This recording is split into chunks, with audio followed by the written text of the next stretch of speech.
बिहार के मुजफ्फरपुर में 11 साल की लड़की का क्रूरता से बलात्कार किया गया और चाकुओं से गोद दिया गया। अंतिम सांसें ले रही लड़की की एम्बुलेंस पटना के सबसे बड़े सरकारी हॉस्पिटल पीएमसीएच के बाहर करीब 4 घंटों तक इसलिए खड़ी रही क्योंकि हॉस्पिटल में बेड नहीं था और कल वो लड़की मर गई। ये है बिहार की हकीकत। और आप लोग मुझसे सवाल पूछते हैं कि सरकार से सवाल मैं क्यों करती हूं। मैं सवाल इसलिए करती हूं क्योंकि जिन्हें सवाल करना चाहिए वो लोग सरकार की चापलूसी और दलाली कर रहे हैं। मैं सवाल इसलिए करती हूं क्योंकि मैं बिहार की इस दशा को नहीं देख सकती और मुझे इसमें सुधार चाहिए। मैं सवाल इसलिए करती हूं क्योंकि मुझे प्रेम है अपने बिहार से, लेकिन मैं मूर्ख नहीं हूं। मैं जानती हूं कि बिहार के लोगों के साथ बहुत बड़ी ठगी हुई है और उन्हें अभी भी ठगा जा रहा है। मैं खुद चाहती हूं कि बिहार के लोग बिहार पर गर्व करें, बिहारी होने पर गर्व करें और पूरा देश बिहार और बिहारियों को सम्मान की नजर से देखे। लेकिन जो सच है वो ये है कि बिहार इस वक्त बहुत बुरी हालत में है और इस बात पर बिल्कुल गर्व नहीं किया जा सकता। हर वो आदमी बिहार को ठग रहा है जो बिहार वालों को बिहारी होने पर गर्व करने के लिए कह रहा है। अरे किस बात पर गर्व करना है भाई आपको? बढ़ते अपराधों पर या भयंकर बेरोजगारी पर, गिरते पुलों पर या बर्बाद हो चुकी शिक्षा व्यवस्था पर? किस बात पर? मुजफ्फरपुर की एक लड़की बलात्कार के बाद चाकुओं से गोद डाली गई और उसे इलाज के लिए पटना आना पड़ा। बिहार की कानून व्यवस्था का हाल तो पूरी दुनिया जानती है, पर क्या यह सवाल नहीं पूछा जाना चाहिए कि मुजफ्फरपुर में अच्छा अस्पताल क्यों नहीं है? बच्ची का इलाज वही क्यों नहीं हो पाया? कौन पूछेगा यह सवाल? मीडिया तो सरकारों की चापलूसी और कराची पर मिसाइल दागने में व्यस्त है और आम जनता मोदी जी की चुनावी रैलियों में जाकर दिहाड़ी कमा रही है। मंच पर खड़े मोदी जी का पराक्रम सुन रही है। मोदी जी की नसों में सिंदूर बह रहा है और आम जनता बिरयानी पैकेट के इंतजार में सारी बकवास सुनती जा रही है। तो मुझे बताइए अब क्या किया जाए?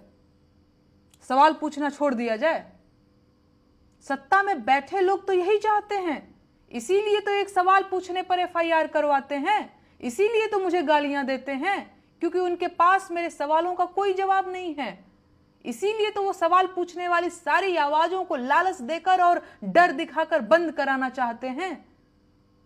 मुझे बताइए, मोदी जी की नसों में सिंदूर बहने से बिहार की स्वास्थ्य व्यवस्था कैसे ठीक होगी?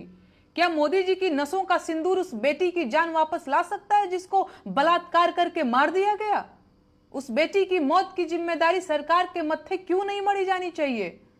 उस बेटी की मौत उन सब के सिरों पर मढ़ी जानी चाहिए जो सरकार से अच्छे अस्पतालों की मांग करने की बजाय बिना बात बिहारी होने का गर्व करते रहे।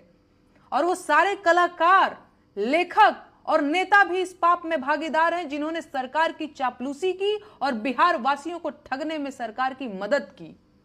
बिहार के लोगों के पास क्या नहीं है? मेहनत करके शहरों को महानगर बना दिया। देश चलाने के लिए हजारों आईएएस बिहार ने दिया। देश को विद्यापति और वशिष्ठ नारायण सिंह जैसे विद्वान बिहार ने दिया। कलाओं की धरती है बिहार। लेकिन हम इस सच से भी मुंह नहीं मोड़ सकते कि इस वक्त बिहार अपने सबसे बुरे दौर में है और सरकार बिल्कुल नहीं चाहती कि आम बिहार वासी इस मुद्दे पर बात करे। सरकार पूरी ताकत लगा रही है कि बिहार का चुनाव बिहार के मुद्दे पर न होने पाए। पहलगाम हमला सरकार की नाकामी थी, लेकिन सरकार उसे भी चुनाव में भुनाना चाहती है। बिहार के लोगों को यह बात गांठ बांध लेनी चाहिए कि बिहार की असली समस्या बेरोजगारी, अशिक्षा, खराब स्वास्थ्य व्यवस्था, खराब अस्पताल, खराब शिक्षा व्यवस्था, बढ़ते अपराध और भयानक भ्रष्टाचार है। बिहार के लोगों को इन्हीं मुद्दों पर न सिर्फ वोट देना होगा बल्कि बिहार की इस दुर्दशा पर सवाल भी पूछना होगा। और उन लोगों से बिहार वासियों को बेहद सतर्क हो जाने की जरूरत है जो बिहार के लोगों को फर्जी गर्व करने के लिए कहते हैं। ये लोग आपके दुश्मन हैं। ये लोग सरकार के एजेंट हैं जो बिहार की दुर्दशा से बिहार के लोगों का ध्यान भटकाना चाहते हैं। सबसे पहले बिहार को गर्व करने लायक बनाइए, खराब चीजों को ठीक कीजिए, उसके बाद ऐसा गर्व कीजिए कि पूरी दुनिया देखती रह जाए। तो मेरे साथ एक बार जोर से बोलिए, जय जय भारत, जय बिहार।